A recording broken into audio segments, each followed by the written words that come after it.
Hello students, welcome to my YouTube channel. मेरे YouTube channel का नाम है फार्मा विजेता। इस यूट्यूब चैनल को आप लाइक कीजिए, शेयर कीजिए एंड सब्सक्राइब कीजिए। तो हमारा टॉपिक जो था, जो लास्ट वीडियो में मैंने अपलोड किया है, that is beta oxidation of fatty acid. Fatty acid कौन सा? Palmitic acid. So this is our topic, that is beta oxidation of fatty acid. हमारे बॉडी के अंदर बहुत सारे केमिकल रिएक्शन होते रहते हैं। उसमें से एक प्रॉपर रिएक्शन या प्रॉपर जो पूरा प्रोसेस है वो है beta oxidation of fatty acid. Beta oxidation of fatty acids दो जगह होता है। सबसे पहले होता है वो साइटोप्लाज्मा के अंदर, फिर वो होता है माइटोकॉन्ड्रिया के अंदर। ये जो टॉपिक है beta oxidation of fatty acid या पाल्मिटिक एसिड, इसका मैंने दो वीडियो बनाया है, पार्ट 1 एंड पार्ट 2। पार्ट 2 में मैंने कुछ रिएक्शंस बताए हैं एंड पार्ट 3 जो है, पार्ट 2 जो है उसमें प्रॉपर रिएक्शंस है इसके बारे में। Beta oxidation of fatty acid जो है वो 3 स्टेप्स में हमने देखा था। Step 1, step 2 and step 3। मतलब ये जो पूरा प्रोसेस है उसको हम डिवाइड करते हैं 3 स्टेप में। Step 1, step 2, step 3। स्टेप 1 था एक्टिवेशन ऑफ फैटी एसिड, मतलब हमारे बॉडी में फैटी एसिड का सिंथेसिस, फैटी एसिड का एक्टिवेशन। स्टेप 2 में क्या था? ट्रांसपोर्टेशन ऑफ फैटी एसिड, मतलब जो फैटी एसिड एक्टिवेट हो चुका है अब उसका ट्रांसपोर्टेशन होगा कहां पे? माइटोकॉन्ड्रिया के अंदर। मतलब फैटी एसिड का एक्टिवेशन कहां पे होता है?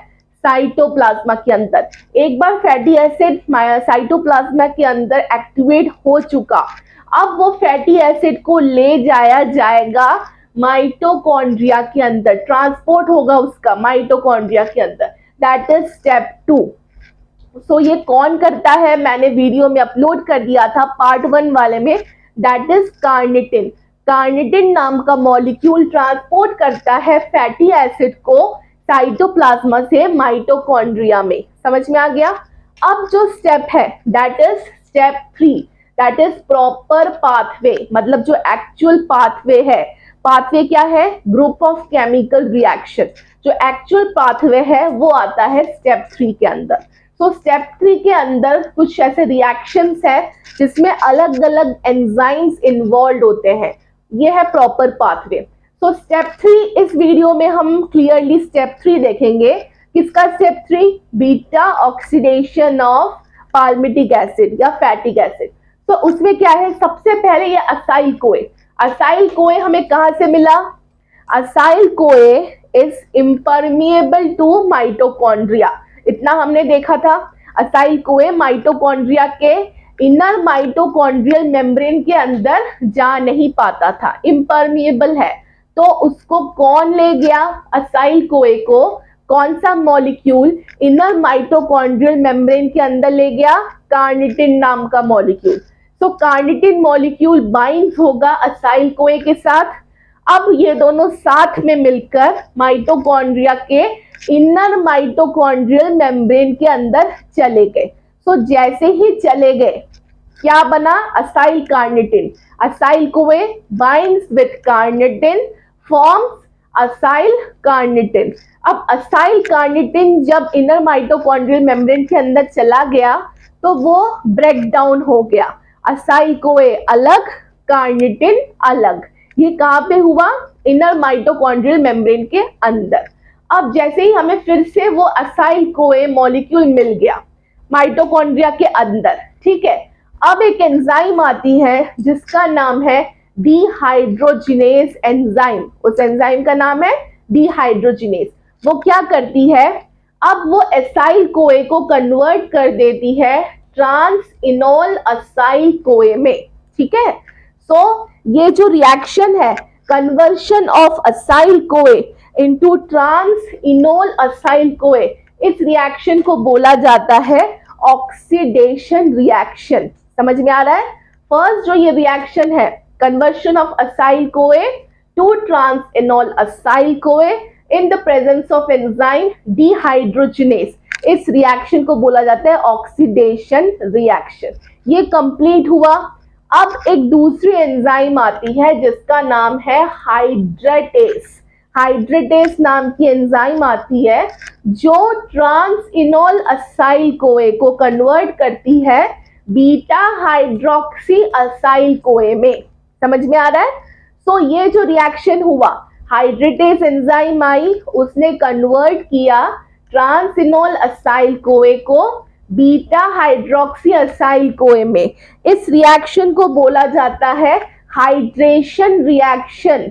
फर्स्ट वाला रिएक्शन क्या था? Oxidation reaction. सेकेंड वाला रिएक्शन क्या है? Hydration reaction. अब ये जो बीटा हाइड्रोक्सी असाइल कोए हमें मिला, अब एक तीसरी एंजाइम आती है जिसका नाम है डीहाइड्रोजिनेस एंजाइम। अब ये एंजाइम क्या करेगी? ये एंजाइम बीटा हाइड्रोक्सी असाइल कोए को कन्वर्ट करेगी कीटो असाइल कोए में। समझ में आ रहा है? ये तीसरी एंजाइम है डीहाइड्रोजिनेस। सो ये जो रिएक्शन है, conversion of beta hydroxy acyl कोए टू कीटो असाइल कोए इन the presence of enzyme dehydrogenase, इस रिएक्शन को बोला जाता है ऑक्सीडेशन रिएक्शन। दोबारा oxidation reaction. First oxidation reaction, second one is hydration reaction, third one again oxidation reaction. समझ में आ रहा है? अब नेक्स्ट, ये जो बना कीटो असाइल कोए, बन गया मॉलिक्यूल कीटो असाइल कोए। अब in the presence of enzyme thiolase, अब फोर्थ एंजाइम आ रही है, चौथी एंजाइम आ रही है जिसका नाम है थायोलेज एंजाइम। वो क्या करेगी? कीटो असाइल कोए मॉलिक्यूल को ब्रेक डाउन कर देगी, मतलब वो दो अलग अलग टुकड़ों में बांट देगी। That is known as break down. कौन कौन से मॉलिक्यूल में? असाइल कोए एंड असीटाइल कोए।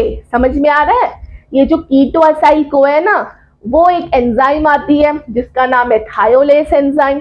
ये थायोलेज एंजाइम कीटो असाइल कोए को तोड़ देती है, ब्रेक डाउन कर देती है दो मॉलिक्यूल में जिसका नाम है असाइल कोए। फर्स्ट मॉलिक्यूल इज असाइल कोए, सेकेंड मॉलिक्यूल इज असीटाइल कोए। समझ में आ रहा है? अब क्या होगा? ये जो रिएक्शन है, लास्ट रिएक्शन, स्टेप 3 का लास्ट रिएक्शन, इसको बोला जाता है break down reaction. First reaction is oxidation reaction, second reaction is hydration reaction, third reaction is again oxidation reaction and fourth reaction जो है स्टेप 3 का, that is break down reaction. इसमें क्या होगा? अब इसमें जो असाइल कोए है, फर्स्ट मॉलिक्यूल क्या बना?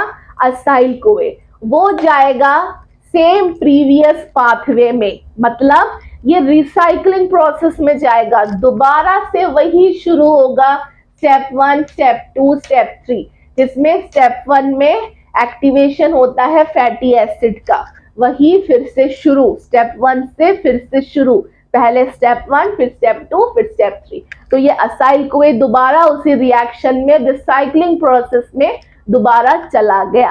अब ये जो असीटाइल कोए है, सेकेंड मॉलिक्यूल असीटाइल कोए, अब ये कहाँ जाएगी? Krebs cycle, citric acid cycle, try carboxylic acid cycle, TCA cycle, उसमें चली जाती है एसिटाइल कोए। क्रेब्स साइकिल के लिए मैंने एक सेपरेट वीडियो बनाया है, उसमें आप लोग देख लेना कि किस तरह से एसिटाइल कोए क्रेब्स साइकिल में इन्वॉल्व होती है और बाकी सब रिएक्शंस होते हैं। तो समझ में आ गया ये पूरा process, beta oxidation of fatty acid and the palmitic acid. Simple सा है, बिल्कुल simple. Beta oxidation of palmitic acid जो होता है हमारे बॉडी के अंदर, वो किस लिए होता है, क्यों होता है हमारे बॉडी के अंदर ये रिएक्शन, ये प्रोसेस? क्योंकि for the formation of more energy, ज्यादा से ज्यादा एनर्जी फॉर्मेशन के लिए हमारे बॉडी में ये पूरा प्रोसेस होता है। सो सिंपल से आप लोगों को ये याद रखना है कि beta oxidation of fatty acid या पाल्मिटिक एसिड को, पूरे प्रोसेस को हम डिवाइड करते हैं 3 स्टेप्स में, step 1, step 2 and step 3। Step 1 and step 2 पूरा प्रोसेस है, और जो स्टेप 3 वाला है वो है पूरा प्रॉपर ये वाला पाथवे, जिसमें अलग अलग एंजाइम्स इन्वॉल्व होते हैं रिएक्शन को कंप्लीट करने के लिए। तो इतना जो प्रोसेस है, स्टेप 1, स्टेप 2, स्टेप 3, ये पूरा प्रोसेस आता है beta oxidation of palmitic acid या फैटी एसिड। इसमें अब आपको ये पूरा डिस्क्राइब करना है और लिखना है पूरे प्रोसेस के बारे में। सबसे पहले स्टेप 1 के बारे में लिखना है, फिर स्टेप 2 के बारे में, फिर स्टेप 3 का जो ये पूरा पाथवे है वो आप लोगों को लिखना है। समझ में आ गया स्टूडेंट्स? तो मेरे चैनल को आप लाइक कीजिए, शेयर कीजिए एंड सब्सक्राइब कीजिए। जो भी डाउट हो आप लोगों को जिस भी टॉपिक में, वो कमेंट सेक्शन में प्लीज जरूर लिखिए। So, thank you for watching. Bye bye students.